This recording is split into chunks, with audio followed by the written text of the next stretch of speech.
Hello there, and welcome back to Gruber Wired. I'm John Dotson, and today we have a special guest host with us, Aaron Myers. Aaron, Hello, how are you? I'm doing well, thanks. Thanks for having me. Yeah, no, welcome. Your regular co-host, Mark, he's out today, so he's probably enjoying himself, I'm sure. Wherever he is. Yeah, he's probably chiming in now going, hey, who's that guy taking my spot? You know? Last name Beach. He has fun wherever he goes. Right? Good point. Very good point. But Aaron, you've been with us now for a little while, correct? Yes. Yeah, and so what's your kind of, give us a little bit of information, your background, where you come from, and you're joining us here at Gruber? Yeah, so, well, I'm actually kind of new to the Arizona area. I've been here for a few years now, but before that, I grew up in the Midwest. Midwest, whereabouts? Illinois. Illinois. Okay. Yeah, not far from St. Louis, Missouri. So Southern Illinois, they call it down there. Yeah. So came down here to Arizona in 2021, and I am recently married. Oh, congrats! Yeah, very cool. Yeah. We have a blended family. Yeah, that's okay. Yeah, kind of the Brady Bunch scenario. It's huge, man. We have 10 children. 10 children. 10. I've got 6. My beautiful wife, Catherine, has 4. So we have like maybe a horde or a a drove of people. And wow. So it's a busy home. We don't have them like all the time, 10, but we've got lots all the time. Wow. Yeah, I can imagine. Your hands full. I bet the enjoyment that comes out of it, though. Yeah. I'm sure it's a blessing. Yeah. Right? There's never a dull moment. Yeah. But things have been going good. Business is, once again, we talked about this last week, business is still holding strong, going great for us here at Gruber. Just lots of new and exciting things taking place, like lots of custom work we're taking on. Mm-hmm. And so we just keep moving forward, and that's a great place to be. And, we're looking forward to this new and upcoming year. It's going to be exciting. Lots of new changes and things taking place. So, especially with technology. I mean, that's why we're here. That's what we talk about. I just wish we had some technology to maybe cool things down outside. We're sitting in the 80s here right now in December. We're breaking records, as far as heat goes. Yeah. But it doesn't feel like that little Christmassy time. You don't get that little, coolness in the air. That's the one thing I miss about the Midwest is just the, I guess the cold temperatures, but just during like a week of Christmas. Yeah. It's nice to be down here in Arizona, though. We got some comments going on here already. YouTube, Major Tom says, welcome to the show. Aaron looks like a good improvement. You're a good improvement over Mr. Mark Beach. Look at that. That's a great compliment. Really appreciate that. And Pete there says, welcome, Aaron. Thank you. So, thank you, Pete, for chiming in. Appreciate that. Hey, some good things are taking place in technology. We're going to get into some Christmas technology because it's that time of year, right? And we just kind of want to talk a little bit about that, what's taking place, get some ideas for people out there for decorating their home and so forth. But something I found this morning, an article I read, if you want to pull up picture number 1, it's of historic significance. The world's first nuclear fusion power plant is going to be right here, built in Virginia. This is just new, amazing technology for us as far as power goes and where we're taking the leap in fusion. Now, Jesse, you're a huge fan of fusion, right?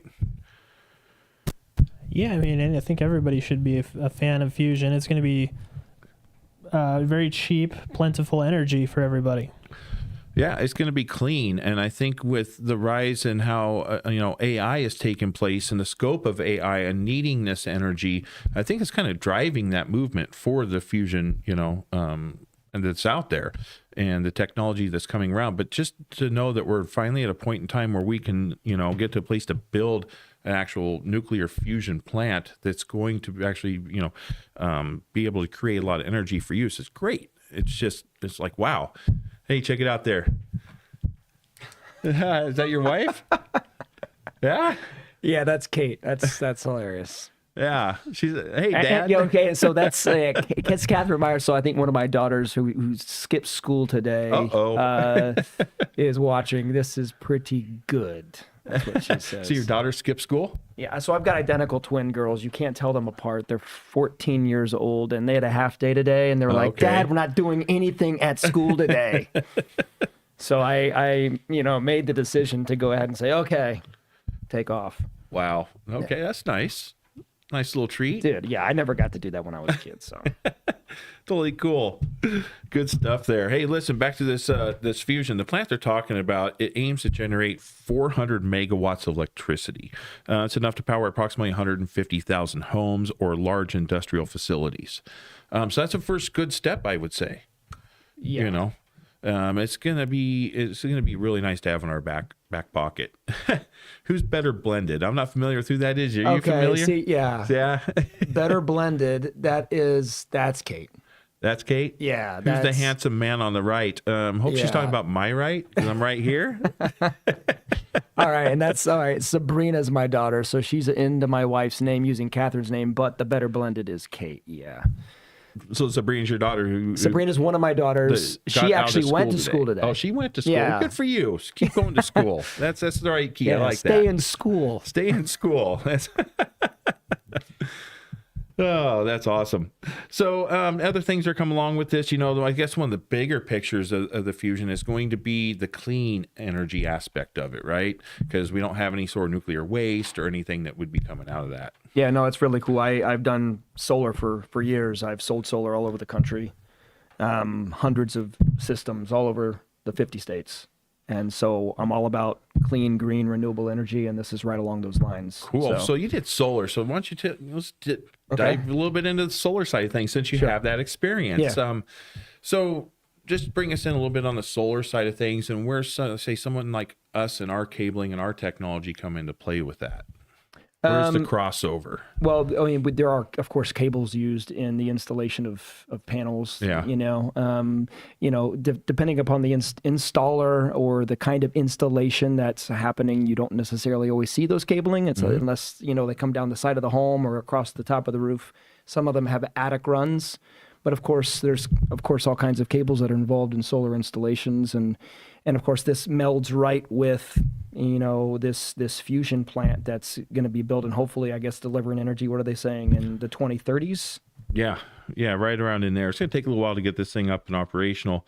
They're actually saying the demonstration of the reactor should take place in 2027. So that's rather quick, if you ask me. Yeah. To get this up and running and actually be able to demonstrate it and see the results that we get out of this large scale. I was looking into it. This one research fellow named Brian Appleby. Mm-hmm. I mean, he's all about this. He's excited. He says there's two major hurdles with this plan. Okay. Number one, maintaining the stability of the fusion process, because what they're creating here is something that's going to be hotter than the center of the sun. Oh, yeah, and Pete just said that up there. It says people may not realize fusion energy brings the technology in the sun to the earth. Yeah. And that's really what it's about. And that is a massive amount of power, Yeah, and so this research fellow was saying, he just says fusion fuel is in the form of plasma. He goes, that's just a ball of isotopes of hydrogen that's at temperatures hotter than the center of the sun. He goes on to say, and the problem is when you make something that hot, it just wants to fly apart. Sure. So one of the things they're going to have to overcome, and I'm guessing they will, is maintaining the stability of that. Sure, a containment facility that can create that stable environment. Yeah, and then secondly, it would be converting the resulting energy into practical use. Sure. I'm sure they have answers to all these things, but those are hurdles that they're going to have to overcome. Yeah. Well, it's like anything else. You start a project, you just don't know what's in front of you sometimes until you get there. Yeah. And so you can take and you have your expectations, you do your research and lay your foundation. But, like we see now, we're laying foundation for AI, but AI technology is just boing, it's taking off in all directions. So, yeah, good stuff. So back really quick to the solar. Okay. So that type of clean energy, what was your experience with that? And just a little bit into that area. I mean, I've had solar on two of my houses. Like I said, I've sold hundreds of systems all over the country. The main reason people go solar is because they're wanting to avoid the ever rising costs of energy that they're having to pay to their power companies. Makes sense. The only way to avoid that is to own your power. Yeah. And the only power that you can own is solar. Period. Unless you go store and buy some AA batteries, right? Yeah. So the number one reason, people go solar is to save money, and they do end up saving money. And then secondly, a lot of people want to be energy independent. Batteries are huge in solar now. We sell, I've sold tons of Tesla batteries. Yeah. And I know Gruber's connected with Tesla. And so now people want to be energy independent. They want to be able to not just create power themselves, but they want to be able to store that power and have backup power in case of something, and in case there's the grid outage, right? And the only way to, of course, have backup power is solar plus batteries. There's a lot of people out there that if you put panels on your roof and you don't tack on a battery, if the grid goes down, you're down. So, if you remember that huge power outage in Texas, what was it, a few years ago? About 3 years ago, right? Yeah. So I guarantee you that there were a number of solar owners without batteries who were scratching their heads as to why their power went out when Texas went down. Yeah. And it's because either they didn't do their homework or their salesman didn't tell them that you got to couple it with a battery. Sure. No, that makes sense. And you know what I did, and this is available out there for those folks out there. I don't have solar at my home, but there's reasons why I don't necessarily need it, because our home is very cost effective and efficient at this point in time. So it doesn't do us any good. But I do have some backup generators that are solar. So they do create these solar generators out there. And the reason I bought those actually were for camping, because they're lightweight, easy to use. And when you're out there, camping out there in the forest, you can hook up your solar panel while and charge your generator. Sure. They're not as up to speed as for major appliances and things like that, but they really work out well for smaller appliances and electrical devices if you need to. Absolutely. But I keep those handy at my house in case we have a power outage, and I have them constantly charged because they can do things. They can run fans. They could run a refrigerator for a while. Yeah. So that technology's out there. Yep. Yeah. Yeah, and solar just gets better and better and better. The kinds of panels that they make today, they last a long, long time. Every good panel, decent panel is going to come with a 25-year warranty to cover not just the manufacturing of it, but the production of the solar. So solar's come a long way over the last, several decades. Yeah, and couple that with the talk of fusion. I mean, this technology is going to keep growing and just take off. We've gotten some more comments here. I can't read that bottom one quite yet. Let's see here. Great job. Thank you, Janie. Major Tom, fusion technology helps AI by providing a massive amount of complex data from experiments that AI algorithms can analyze to identify patterns, optimize reactor designs, predict plasma behavior, and ultimately accelerate the development of viable fusion power by making better decisions in real time. Great point. It is. That's a major point by the major. Yeah, major point by the major. But yeah, absolutely correct. I mean, these are going to go hand in hand, right? And AI will give us the capability, I think, to grow upon this fusion technology that we have, and all technology for that matter. So pretty good stuff. Very cool. Lots of fun stuff. Very cool. Yeah, so that's kind of our little bit on the what's taking place right now and the headlines today that I saw in regards to fusion. It's coming. It's going to be here, and I think it will grow rather fast. And I think it's going to be a great alternative going forward for the future of humanity as a whole. Absolutely. So good stuff. Yep. But now we want to talk a little bit of Christmas technology. Let's get some good vibes going here for Christmas. Cool. Sounds good. So yeah. Christmas is just, as we all know, crazy time of year, but a fun time of year. And it's the fun that we like to talk about. It's the magic and everything that comes along with it. And technology certainly has changed the way that we, look at Christmas and just all around us. Decorate our homes, our trees, gifts, all that is kind of included, especially with the Internet of Things that have come abroad and come upon us. We're going to start by talking about just the smart Christmas trees. Who doesn't like to decorate a Christmas tree? I know some people out there that bah humbug, but Yeah. It's, I've got with these 10 kids, they're always asking about, hey, when are we going to decorate the tree? Right. Yeah. So we've decorated lots of trees throughout the years with all my kiddos.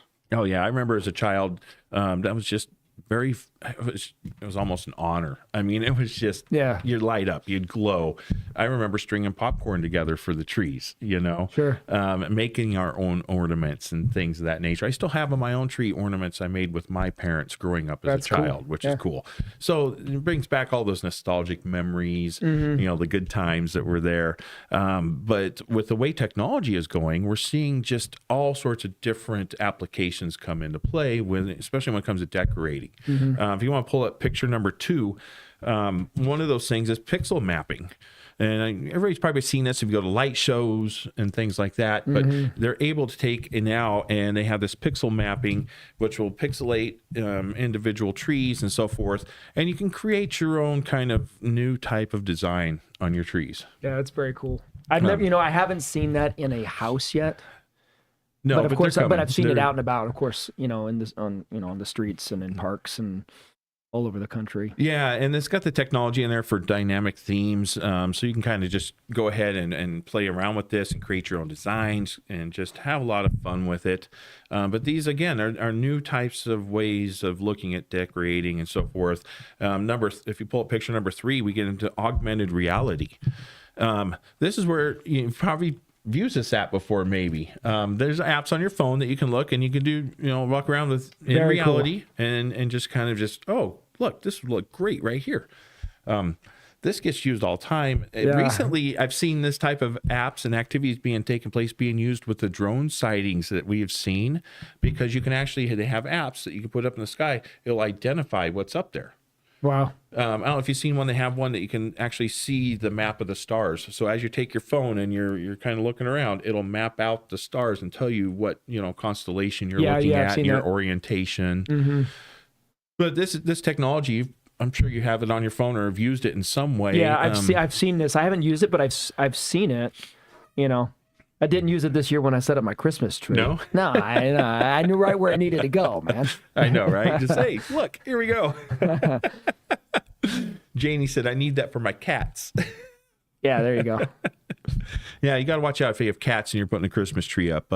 They just love them, don't they? They do. The thing with, I guess we're going to get into maybe some artificial trees and things like that, or, the various options that you can do with Christmas trees. But I've become a bigger fan of artificial trees. Have you? Okay. Yeah, I have. Over the years, it's been a 20-year process, man. Okay. So I don't know if it's devolving or evolving. I haven't. But back when my kids were really, really young, even before I had kids, it was not uncommon to go out to like a Christmas tree farm. Yeah. And you walk, you drive, you walk. Yeah. You cut. Yeah. Right. You tow. We did that. Yeah. You drag. And in the Midwest, there's snow, and you get it set up in your home, right? Yep. It smells nice. It smells nice for a long time. That smell of pine. Oh yeah. Right. I love it. It goes throughout the whole house, and then you decorate it and all that. So, but it's a lot of work, man. And so then there's this cost, benefit analysis that I did. Yeah. In my own mind. And said And so then I transitioned from like Christmas tree farm, self-cut down, to like the Lowe's trip. Yeah.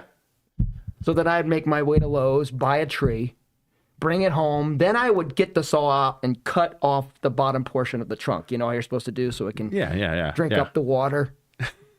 And then I realized, wait, even that's too much work. Yeah. So I went back to Lowe's, and then they started cutting the trunk for me. Sure. And now I'm like, so what a process. Now I'm like straight up fake artificial there you go. Tree. Set it up and you're done. Takes 10 minutes. It was so nice. I walked 10 feet to my closet, got the tree out that looks as real as can be. Yeah. Set it up, and it's got fake everything. Fake pine cones on it, everything. Lights preset, beautiful. But the lights, we're talking technology here, right? So now you got LED lights, that are available to be used. And then you have this augmented reality comes into play. They actually have built-in media in a lot of these lights. So you can set the light, so you can to your app on your phone, so you can have kind of a Christmas display that you want. Now, whether this is on your tree or around your home, it'll play music. You'll have some smells. They actually have scented smells now that are coming out. So you want that pine smell, you can just push a button on your phone. There's that pine smell. But that's incredible. It's crazy what's out there. My quick Christmas tree story, and sorry, Mom, if you're watching, I'm going to tell it. young age, we did that. Tromped out to the woods, cut down our tree, the whole bit, right? Yeah. So here's my dad, Mom, us 3 kids, tromping, like I said, through the woods, snow. Well, we're out in the middle of the woods looking for a Christmas tree, and Mom has to use the restroom. Of course, there's no public restrooms anywhere. You just go off, find a place, and do your business, right? You gotta go. A couple days after that, let's just say she was in the hospital with poison oak somewhere that you don't want poison oak. So nice. Yeah, that's one of our Christmas stories in the family that we just I'm sure she's at home going, John, thanks for telling that story. But those are the memories that come along with doing that. You know? We've all got funny Christmas stories. I remember, the story that pops into my mind when you say, what's a funny story, would be at 3 a.m. Christmas Eve. I guess it'd be 3 a.m. Christmas Day. One of my daughters came into my bedroom, and all I heard was "Daddy," and then the sound of vomiting. Oh no! That's it. Yeah, nice Daddy, Christmas gift, and then the whole Christmas day. It was like, wow. And with all those kids, they just, cycled through. Yeah. You know what? Another funny quick story is my dad had a bear trap, right? And he painted it red and green. And we stuck it in the fireplace. And we set the trap and we put cookies on it. Because we're going to catch Santa as he's coming down the chimney. Unreal. We woke up in the morning, ran out there. I'll be darned if we didn't catch Santa's pants. So the trap went off, cookies gone, and here's red pants in the trap, So we honestly, as the kids we were, we kept those pants till next year, and we put them back in the fireplace to return Santa his pants. Nice. Nice. So yeah. But yeah, this getting back to some of this that's out there as far as what's taking place. Number 4, if you want to bring up that picture, then we kind of got into the media features of what's out there. So you can see here, you can decorate your tree with some of these types of lights, with pixely lights and whatnot we were talking about. But you have apps on your phone or other devices that you can use in order to create the environment you want with the lights display and so forth. Yeah, that's incredible. Honestly, after this, I'm gonna go home and get this app and just start playing around with it, this kind of stuff, Oh, it's kind of fun because you can just be so creative with what you want to do with your festive spirit and the way you want to take and work with it. Hey, Jesse, did you get that link I sent to you for that YouTube link? Yeah, I'm trying to get the audio. Just give me 1 sec. Yeah, we don't need the audio. It's up to you. Audio is cool, but we want to take a look at this really quick. It was actually Mark Beach, our co-host, that found this little link that we want to share with people, because this kind of comes into the whole media side of things that we were talking about here. Just really cool displays you can do on the exterior of your home. Just 1 second, and off we go here. Major Tom says, really have Santa placing presents under the tree for kids. Yeah, there's so much you can do with this technology and just make it a special moment. Jeez. Here we go. Dude. I know, this is like cool stuff. Oh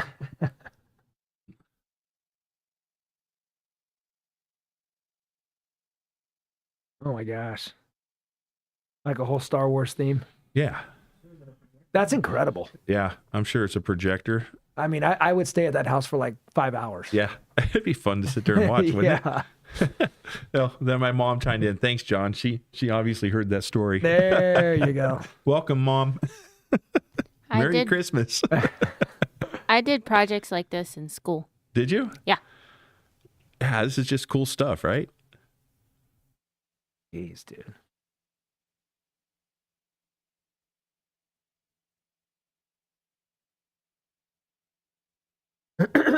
But yeah, so what is the tech behind that? Is that some kind of a projector? I'm sure it's projected. It's projected. Yeah. Incredible. I'm sure it's a projector, the way they have it set up. For me, if I break it down to kind of how I had done it, we make all of the animations in After Effects, which is an Adobe program. And then we kind of map out where we're going to project the item. That way we know the limits and where the projection starts and stops and sits. After that, it, like John said, it's just a projector. That's all it is. But that's so cool. But I didn't have that technology when I was a kid. I mean, No. It definitely takes some math because we'll have to actually measure out where we're doing it. And then from there, you can kind of just animate it on their own. So now, if we include AI into this, it would make it a little bit easier for the math part of it. oh, I'm sure with the way AI is going, it'll be just, you could create hour-long scenarios. This could go. You could use your imagination and take it wherever you want. Sure. But that was pretty cool with the Star Wars theme. So Yeah. that's just fun. Yeah. No, yeah, and it doesn't. I'm sure it doesn't zap the. It doesn't crush your energy bill when you're, like the old Clark Griswold, like lights over the entire house and the thing's just spinning. Yeah, exactly. So. It just keeps on rolling and taking back. Didn't they have to flip the second switch for the nuclear plant on that one? Yeah. But yeah, pretty cool stuff. The way that entertainment is brought into the factor of what we're able to do with technology. If you bring up picture number 5 now, again, talking about immersive technology, and this is throughout, lighting in your home, the sense we were talking about before. And again, you can use applications on your devices to control, what mood am I in? Do I want to go with a purple mood, a green mood? How am I into, are you having a holiday party and you want to go with a certain type of theme? You can really cater, what's going on around you in your atmosphere using this technology. Yeah. No, that's very cool. I've seen homes like that. I've been in homes like that. I haven't done it myself, but I need to start getting into it because it's very cool. My kids would love that. Oh, I bet they'd have fun. Oh yeah. Yeah. Total fun. No, and we all see this around our world, and I think it's becoming more noticeable, especially as we're out in the world nowadays. And getting out of your home, it's simply going Christmas shopping. I mean, if you stop and look, you'll see all these different types of technology that are out there and being used in different ways. And you go to the mall. Of course, they want to entice you to buy stuff. So you can kind of see how that's used in that manner to entice a consumer, Sure. To want to go visit and spend money and so forth. Yeah. But it can also be used in our personal homes for entertainment value and, just really immersing yourself into these holidays. And this technology is not only good for Christmas, right? This can be used for birthdays, all sorts of different events. So it's not just Christmas per se. That's just time of year that we're in, that we're seeing a lot of this technology out there. It's like the professional lighting companies now that will even knock on your door and ask if they can install or set up Christmas lights on the outside of your home. Yeah. LED lights that are there year round. Yeah, and you can use them for different occasions. Use them right? all around the year. Yeah. Yeah. And more people are doing that. Yeah. Yeah, fun stuff. Yeah. Rather than having to go set them up yourself once a year and all the work it takes, they're professionally installed. They look fantastic, and you can use them for any kind of season you want. Yeah. Wild. Yeah, like I said, growing up, I could never fathom to see this type of stuff in our world. It just wasn't there for me. Yeah. So the way technology has come and going great. So we got, fusion coming aboard, all this different type of technology. If you bring up picture number 6, I'm just bringing this up just to show you guys. My Aunt Peggy back in New York was out driving. She happened to be here in Borden, New York at the time this morning. So this photo was taken this morning. Oh, man. Just beautiful. I miss something like this. Yeah, I wish I could teleport there for an hour and then come right back down to 80 degrees and cloudless. but I want to say thank you, Peggy, for putting this out there, because it's moments like this that sometimes we forget about living in the Phoenix area. Yeah, totally. So thank you. Gosh, yeah, I can feel that picture. Yeah, me too, because I've been there. Yeah, right? Yeah. So anyway, I think that's coming to an end here today. Cool. Gosh, Christmas is next week. We won't see you guys until after the Christmas holiday. So I want to make sure that we wish everyone a very Merry Christmas, or celebrate the way that you celebrate and enjoy the spirit of the holidays with you, your family, and friends. Yep. And that's about it. After that, we got the new year coming up. And a new year, again, new technology is on its way. 2025. 2025 is going to bring some, I think, just some really groundbreaking technology. I really think it's going to be coming this year. We got the start of the fusion, the AI. We've been talking about multiplexing. And so I think this upcoming year, we're going to see the investment take place. Yeah. And No, it's exciting we'll see where stuff. it goes. So, Yeah. Well, thanks for having me on, man. hey, you're welcome. Yeah. Thank Appreciate you. it. It was fun. Thank you, everyone out there. Don't forget to like, share, subscribe, and join us coming up next week once again. And don't forget, we're also on TikTok and Instagram as well. Right. So thank you and have a wonderful afternoon. Later. Merry Christmas.